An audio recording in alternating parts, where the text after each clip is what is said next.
All right. So, welcome to Q&A with Professor Fay. I'm Joel Epps, and Oh, that's me, Fay Epps. that's right. Yes. And as also known as the professor. Yeah, or Okay. Mama Fay, Or either Mama way. Fay, yes. Right. What other titles do you have? That's right. Mom, professor, nutritionist, A wellness warrior. a wellness warrior. Yes. Yep. So, what are we going to talk about? Well, yes, you have decided. What are we going to talk about? Well, I wanted to share with all of our community some of my thoughts, some of our thoughts of how we can maneuver through this uncertain time, this feeling of chaos and out of control. How can we bring some sense of control? What is under our control and things that we can do? How's that sound? Sound good? Yes. Because I know so many people are just not like consuming media, trying to figure out what's happening day to day. Things are changing. There's a lot of fear and anxiety that I'm feeling collectively. And so I, felt like it was really important for us to turn our attention to the things that we can control. Yes. And this might feel overwhelming. I just want to warn you ahead of time, right? Because there are several things that are under our control, and maybe you're already used to doing them, and maybe you're not. So again, this is not about overwhelming. It's about becoming aware and then taking action, putting things into action, and baby steps if you need to. And if you need support, if you need help, that is really what we're all about, is helping you to develop and maintain that wellness lifestyle, which is proactive, which is about personal responsibility. And this time that we're in calls for both personal responsibility and social responsibility. We're going to spend most of the time on personal responsibility, but I would like to take a few minutes and talk about why social responsibility is so important and how this helps us to broaden our perspective, really, of wellness. Because, so often we think about personal responsibility, personal wellness, but in these times now, it's really helping us to realize the connection of everything. And then we can't just think in terms of I, that we do need to think in terms of we and what impact we have. So it is a combination of both personal responsibility, because obviously what I'm doing will have an impact out there, right? But then also having the good of the larger group also in mind, which might sometimes limit my personal freedoms, so to speak, right? But in reality, what it's doing is helping us all to thrive or to take care of everybody. And so one of the things that's being asked of us is social distancing. And the importance of that, even though, like, I feel confident, I am healthy, I have tools available to help me stay healthy, I practice wellness, I wasn't so concerned. Even if I do get sick, I'm very confident it will be mild. I haven't been sick in years, and except for, I don't know, last 2 winters ago or something, and I was able to rebound very quickly, right? So on one hand, I could say, why am I limiting my actions and my behaviors? Well, because we have to realize that two things going on. One, an incubation time where you might be asymptomatic and you might be spreading the virus. And this is very easily spreadable and quickly spreads. And there are people who immune systems are compromised, or maybe they have other illnesses that make them more at risk. And so we want to help protect them.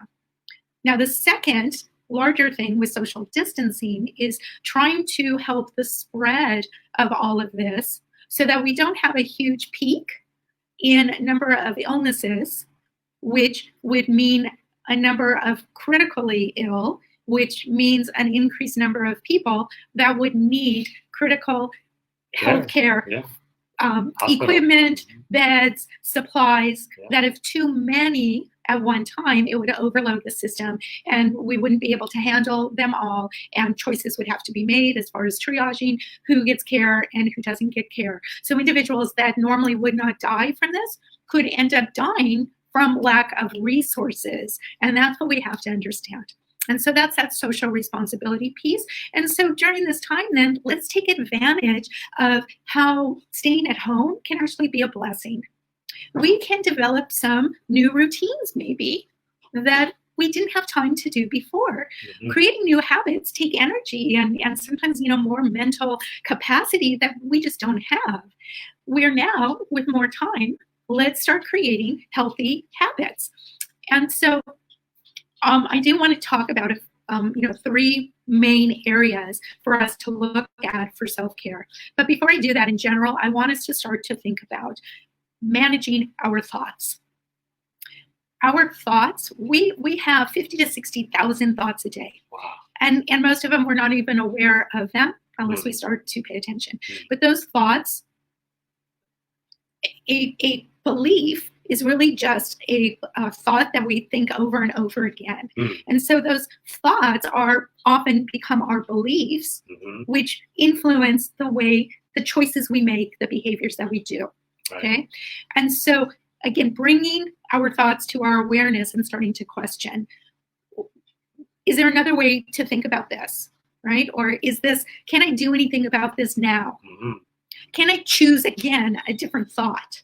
Right? So that I can have a different feeling, because that's the other thing is thoughts create feelings. And those feelings have chemical reactions within the body that then affect our immune system, affect the way every cell functions.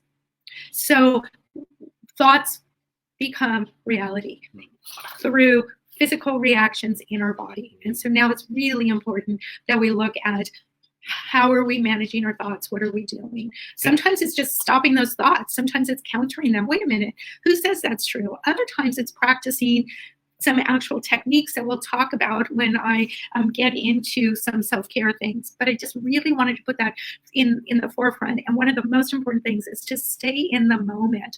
Often our thoughts, we start to feel out of control because we go from the moment to start thinking about, well, what if this happens? And then that happens, and then that happens, then that happens. And your level of anxiety just increases and increases, right? Yeah. So bring it back down. Now, what about the idea, like, hey, that's just me. That's who I am, and those thoughts I think are who I am. Is that true? Well, says who? Oh, really? Okay. So talk about that for a second. Our thoughts, we often think that's just me, but our thoughts are really, they've been downloaded, so to speak, into our consciousness from the time we were born. And think about from the age of from newborn to age 5 or 6, that brain is just a sponge and is soaking up everything. And so often our beliefs are things that were passed down from parents, from other family, from media. Then when we're in school, right, there's a lot of ideas that are ingrained in us. And so this is where, as adults, we have choice. Oh, so my thoughts doesn't necessarily mean that's who I am. I can challenge my thoughts. Yes. Okay. Yes. Okay. We can challenge our thoughts and make new choices. Oh. Right. For the longest time, I used to think I was a shy person, right? And we have certain tendencies, no doubt. Sure. But depending on environmental situations, events that have happened, all kinds of family situations, we could believe that and never challenge it. And that tendency then becomes the way that we view ourselves and our beliefs. And that can be challenged. And it becomes very important when dealing with high stress situations. Okay. There are certain things like I put lemon in my water or other citrus oils to support my liver in helping to package toxins and remove them from my system. There are probiotics that help support our intestinal gut. We know that there's a huge link between gut health and our immune system. Terrazyme enzymes to help digest our food so that we're getting more nutrients out of it. Right now, in our Learning About Essential Oils group, we are having a class this week on Cleanse and Restore. And it's focusing on all these things about detoxing and how to support your system. We encourage you to come join and learn more specifics on how you can support your system all the time, as well as times of increased stress on your body. Okay.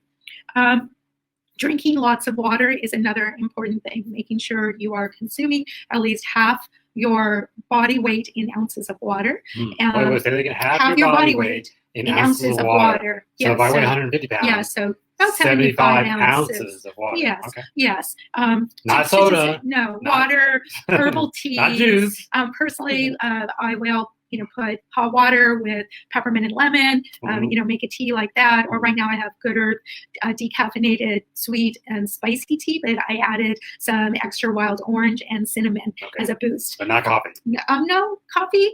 Again. Substitute for water? Not as a substitute for water. Okay, that's all I was asking. Okay. So then now the third thing, right? So nutrition, detox, and then the third thing is self-care. What are we doing on a daily basis to help our bodies function at its best? And so things like, and this is foundational practices all the time. But again, even more important when we're under stress, because this is often things that we stop doing when we get stressed. At least 7 hours of sleep. Sleep is really important, and a good restful sleep. Now, wait a second. Tell everybody that statistic you heard, that if you don't get enough sleep, it can affect up to, what is it, 50% of your immune system or something? No, it wasn't sleep. No, it was stress. Oh, okay, stress. Okay. Yeah. But getting restful sleep, it's not just the number. So you want between 7 and 9 hours of sleep, but you want restful sleep. Again, some tools we use: Serenity soft gels, Serenity essential oil blend. Other oils as well are available to help calm the mind, relax the body, and help you get a deeper, more restful sleep. Okay. But sleep is not idle. Sleep is when your body is repairing. Sleep is when your body is house cleaning, like I said, repairing and building, new cells and things like that. Yeah. Detoxing. So it's essential. Also, we want to look at reducing stress. Stress is probably the underlying problem for all of our major health problems. Stress depresses the immune system. Okay. We know that cortisol, which is produced during stress, reduces our immune system. By meditating and doing things that reduce our stress, we can increase our immune system by 50%. 50% by doing that. This is huge, right? It's a way to help combat this. Stress also helps us, reducing stress helps us be able to make better decisions. We're able to take in information and process it better. Right? When we're having all this information thrown at us daily, we want to be able to have, top brain functioning, and so that we are doing the best for ourselves and our family. A morning routine, including meditation, can help you get off to a good start every morning to help you be more resilient. Think of sleep as like a reset button. So when you get up in the morning, you can actually help to reprogram how you are facing your day. Here's a really little tiny habit that you can start. When you get up in the morning and you put your feet on the ground, say, today is going to be a good day. Yes, right? You got to celebrate it. But that little habit of starting to program your brain. Yeah. Today is a good day. Yeah. And then celebrate. Yes.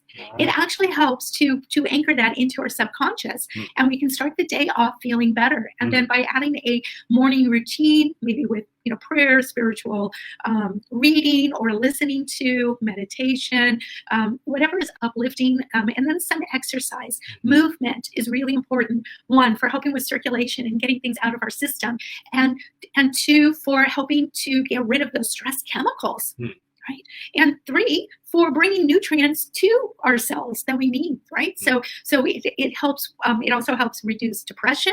So exercising during this time, even though gyms are closed, find streaming, find things online that you can use. Go out and walk, be in nature. Yeah. Right? So say something about being in nature, like I've heard about walking maybe in the grass barefoot or on concrete barefoot to balance out our electromagnetic. Well, not concrete, but on earth or grass for grounding. I personally, because I can't always do that, I use an essential oil blend called Balance, which helps to rebalance our central nervous system that can get thrown off by EMFs, right? Electromagnetic frequencies. EMFs. But grounding in dirt or grass, sand is also a good practice. Okay. Not always practical, but yes, you can do that, and also the essential oils. So you see that there are many things under our control, and by doing this, we are supporting personal responsibility, and it's empowering. And when we feel empowered, we feel we have more control, more confidence. It also helps to bring down our anxiety levels. Yeah. And it's really important during this time for us to do the things that we are capable of doing.